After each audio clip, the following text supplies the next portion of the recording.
ಈಶಾನ್ಯ ಸಾರಿಗೆ ಸಂಸ್ಥೆ ನಷ್ಟದಲ್ಲಿದೆಯಾ? ಹೌದು ಅನ್ನತ್ತೆ ಸರ್ಕಾರದ ಅಂಕಿಅಂಶ. ವಿಶೇಷ ಅಂದ್ರೆ ಸಾರಿಗೆಯ 4 ನಿಗಮಗಳು ಸದ್ಯ ಲಾಸ್ನಲ್ಲಿವೆ. ಅಷ್ಟಕ್ಕೂ ಲಕ್ಷಾಂತರ ಪ್ರಯಾಣಿಕರನ್ನ ಕೊಂಡೊಯ್ಯುವ ಸಾರಿಗೆ ಸಂಸ್ಥೆಗೆ ಇಂತಹ ದುರ್ಗತಿ ಬಂದಿದ್ದಾದ್ರೂ ಏಕೆ? ಇಲ್ಲಿದೆ ನೋಡಿ ಎಕ್ಸ್ಕ್ಲೂಸಿವ್ ರಿಪೋರ್ಟ್. ಸರ್ಕಾರಕ್ಕೆ ಅತ್ಯಧಿಕ ಲಾಭ ತಂದುಕೊಡಬೇಕಾಗಿದ್ದ ಈಶಾನ್ಯ ಸಾರಿಗೆ ಇದೀಗ ನಷ್ಟದಲ್ಲಿದೆ. ಹಾಗಾದರೆ ಈಶಾನ್ಯ ಸಾರಿಗೆ ನಷ್ಟ ಆಗೋಕ್ಕೆ ಕಾರಣ ಏನು? ಇಲ್ಲಿದೆ ಒಂದು ಸ್ಟೋರಿ. ಕಲಬುರಗಿಯಲ್ಲಿರುವ ಈಶಾನ್ಯ ರಸ್ತೆ ಸಾರಿಗೆ ಸಂಸ್ಥೆಗೆ ಚಿಂತೆ ಕಾಡ್ತಿದೆ. ಕಲಬುರಗಿ, ವಿಜಯಪುರ ಸೇರಿದಂತೆ 6 ಜಿಲ್ಲೆಗಳ ಈಶಾನ್ಯ ಸಾರಿಗೆಯಲ್ಲಿ ನೂರಾರು ಸಿಬ್ಬಂದಿ ಹಾಗೂ ಸಾವಿರಾರು ಬಸ್ಗಳಿವೆ. ನಿತ್ಯವೂ ಲಕ್ಷಾಂತರ ಕಿಲೋಮೀಟರ್ ಸಂಚಾರವಿದೆ. ಇಷ್ಟೆಲ್ಲ ಇದ್ರೂ ಸಾರಿಗೆ ಸಂಸ್ಥೆಯ ಖಜಾನೆ ಮಾತ್ರ ಭರ್ತಿಯಾಗ್ತಿಲ್ಲ. ಸದನಕ್ಕೆ ಸರ್ಕಾರ ನೀಡಿರೋ ಲೆಕ್ಕದ ಪ್ರಕಾರ ಈಶಾನ್ಯ ಸಾರಿಗೆ ಆರಂಭದಿಂದಲೂ ಅಂದ್ರೆ 2000 ಇಸವಿಯಿಂದ 2017ರವರೆಗೆ ಒಟ್ಟು 575 ಕೋಟಿ ರೂಪಾಯಿ ನಷ್ಟ ಅನುಭವಿಸಿದೆಯಂತೆ. ಗ್ರಾಮೀಣ ಪ್ರದೇಶಗಳಿಗೆ ಖಾಲಿ ಬಸ್ ಸಂಚರಿಸೋದು, ಜನ ಟಮ್ ಕ್ರೂಸರ್ ಮೊರೆ ಹೋಗಿರೋದು ಈಶಾನ್ಯ ಸಾರಿಗೆ ನಷ್ಟಕ್ಕೆ ಕಾರಣವಾಗಿದೆ. ಇದೆಲ್ಲದರ ಜೊತೆ ಡಕೋಟಾ ಬಸ್ಗಳ ಬಗ್ಗೆ ಜನರಿಗೆ ಬೇಸರ ಬಂದಿದೆ ಅನ್ನೋ ಮಾತಿದೆ. ಈ ಬಗ್ಗೆ ಈಶಾನ್ಯ ಸಾರಿಗೆ ಅಧಿಕಾರಿಗಳನ್ನ ಕೇಳಿದ್ರೆ ಬೇರೆ ಸಂಸ್ಥೆಗಳಿಗೆ ಹೋಲಿಸಿದ್ರೆ ನಮ್ಮ ನಷ್ಟ ಕಡಿಮೆ, ಹೀಗಾಗಿ ಹೊಸ ಬಸ್ ಖರೀದಿಸಿ ಲಾಸ್ ಪ್ರಮಾಣಕ್ಕೆ ಬ್ರೇಕ್ ಹಾಕ್ತೀವಿ ಅಂತಾರೆ. ಅಂದರೆ ಹಳೆಯ ಬಸ್ಸಸ್ 9-10 ವರ್ಷದ ಮೇಲಾಗಿರೋ ಬಸ್ಸಸ್ ಎಲ್ಲ ತೆಗೆದು ಆಮೇಲೆ ಅದು ಹೊಸ ಬಸ್ಸಸ್ ಖರೀದಿ ಮಾಡುವ ಪ್ರಕ್ರಿಯೆ ಕೂಡ ನಡೀತಾ ಇದೆ, ಖರೀದಿ ಪ್ರಕ್ರಿಯೆ. ಅದಾದಮೇಲೆ ಕೆಲವು ಸರ್ಕಾರದಿಂದ ರಿಕ್ವೆಸ್ಟ್ ಕೂಡ ಮಾಡಿದ್ವಿ. ಅಂದರೆ MV tax, motor vehicle tax amount ಕಟ್ಟೋದ್ರಿಂದ ಎಕ್ಸಂಪ್ಷನ್ ಕೊಡಬೇಕು, ವಿನಾಯಿತಿ ಕೊಡಬೇಕು ಅಂತ. ಇದು ಈಶಾನ್ಯ ಸಾರಿಗೆ ಕಥೆಯಾದ್ರೆ, ಇನ್ನು ವಾಯುವ್ಯ ಸಾರಿಗೆ ಆರಂಭವಾದ 1997ರಿಂದ ಈವರೆಗೆ 720 ಕೋಟಿ ಹಾಗೂ KSRTC 180 ಕೋಟಿ ನಷ್ಟ ಅನುಭವಿಸಿದೆ.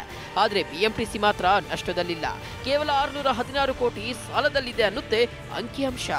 ಸರ್ಕಾರವೇ ನೀಡಿರುವ ಅಂಕಿಅಂಶಗಳ ಪ್ರಕಾರ ಕೇವಲ ಈಶಾನ್ಯ ಸಾರಿಗೆ ಮಾತ್ರವಲ್ಲ, ರಾಜ್ಯದಲ್ಲಿರತಕ್ಕಂಥ 4 ಸಾರಿಗೆ ಸಂಸ್ಥೆಗಳು ಕೂಡ ಇದೀಗ ನಷ್ಟದಲ್ಲಿ ಅನ್ನೋ ಮಾಹಿತಿ ಗೊತ್ತಾಗ್ತಾ ಇದೆ. ಆದರೆ ಇದನ್ನು ಸರಿಪಡಿಸೋದಕ್ಕೆ, ಅಂದರೆ ಆಗಿರುವಂಥ ನಷ್ಟವನ್ನು ಸರಿದೂಗಿಸಲಿಕ್ಕೆ ಸರ್ಕಾರ ಇದೀಗ ಉತ್ತಮವಾದ ಪ್ಲ್ಯಾನ್ಗಳನ್ನು ಮಾಡಲಿಕ್ಕೆ ಮುಂದಾಗಬೇಕಾಗಿದೆ. ಕ್ಯಾಮ್ರಾಮನ್ ಶಂಕರ್ ಜೊತೆ ಗೋಪಾಲ್ ಕುಲಕರ್ಣಿ, TV5 ಕಲಬುರಗಿ. ಎಸ್, ಈ ಬಗ್ಗೆ ಮತ್ತಷ್ಟು ಮಾಹಿತಿಯನ್ನು ನೀಡ್ತಾರೆ ನಮ್ಮ ಪ್ರತಿನಿಧಿ ಗೋಪಾಲ್ ಕುಲಕರ್ಣಿ. ಗೋಪಾಲ್, ಯಾವ ರೀತಿಯಾಗಿ ನಷ್ಟ ಸಂಭವಿಸ್ತಾ ಇದೆ, ಇದಕ್ಕೆ ಪ್ರಮುಖವಾದ ಕಾರಣವಾದರೂ ಏನು ಅಂತ?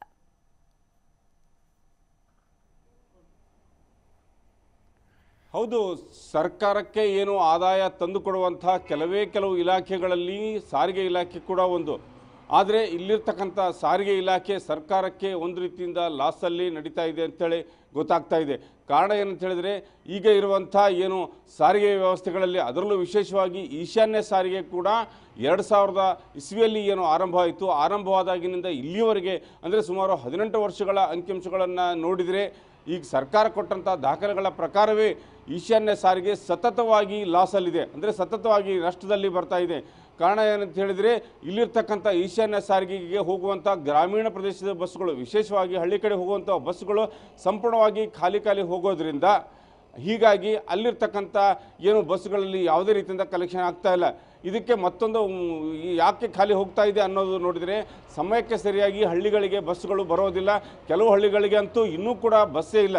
ಸೊ ಹೀಗಾಗಿ ಗ್ರಾಮೀಣ ಪ್ರದೇಶದ ಜನ ಬಹುತೇಕವಾಗಿ ಏನಂತ ಹೇಳಿದರೆ ಕ್ರೂಸರ್ ಇರ್ಬೋದು, ಟೆಂಪೋ ಇರ್ಬೋದು, ಹೀಗೆ ಬೇರೆ ಅನ್ಯ ಮಾರ್ಗಗಳನ್ನು ಕಂಡುಕೊಂಡು ಹೋಗ್ತಾರೆ ಹೊರತಾಗಿ, ಆದರೆ ಸಮಯಕ್ಕೆ ಸರಿಯಾಗಿ ಬರೆದಂಥ ಏನು ಸಾರಿಗೆ ಬಸ್ಗಳಿಗೆ ಜನ ಹೋಗೋದು ಕಡಿಮೆ ಆಗಿದೆ. ಇದರಿಂದ ಗ್ರಾಮೀಣ ಪ್ರದೇಶದಿಂದ ಹೆಚ್ಚು ಲಾಸು ಈಗ ಈಶಾನ್ಯ ಸಾರಿಗೆ ಆಗ್ತಾ ಇದೆ. 1997ರಲ್ಲಿ ಏನು ವಾಯುವ್ಯ ಸಾರಿಗೆ ಆರಂಭವಾದಾಗಿಂದ ಈವರೆಗೆ ಸತತವಾಗಿ ನಷ್ಟದಲ್ಲೇ ಬರ್ತಾ ಇದೆ.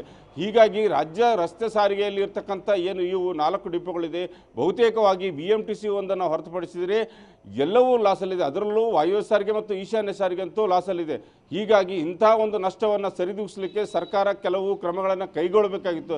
ಆದರೆ ಎಲ್ಲೋ ಒಂದು ಕಡೆ ತಮ್ಮ ಒಂದು ಶಿಫಾರಸಿನ ಮೇರೆಗೆ, ಅಂದರೆ ಕೆಲವು ಜನಪ್ರತಿನಿಧಿಗಳ ಶಿಫಾರಸಿನ ಮೇರೆಗೆ ಹೆಚ್ಚು ಹಳ್ಳಿ ಕಡೆಗೆ ಬಸ್ಸನ್ನು ಬಿಡೋದಾಗಲಿ, ಆಮೇಲೆ ಬೇಕಾಬಿಟ್ಟಿಯಾಗಿ ಪಾಸ್ಗಳನ್ನು ಘೋಷಣೆ ಮಾಡೋದಾಗಲಿ, ಈ ಥರದ್ದೆಲ್ಲ ಮಾಡೋದ್ರಿಂದ ಈ ನಷ್ಟವನ್ನು ಸರಿದೂಗಿಸಲಿಕ್ಕೆ ಯಾವುದೇ ರೀತಿಯಿಂದ ಸರ್ಕಾರಕ್ಕೆ ಆಗ್ತಾ ಇಲ್ಲ ಅಂತ ಹೇಳ್ಬೋದು. ಓಕೆ, ಧನ್ಯವಾದ ಗೋಪಾಲ್ ಮಾಹಿತಿಗಾಗಿ.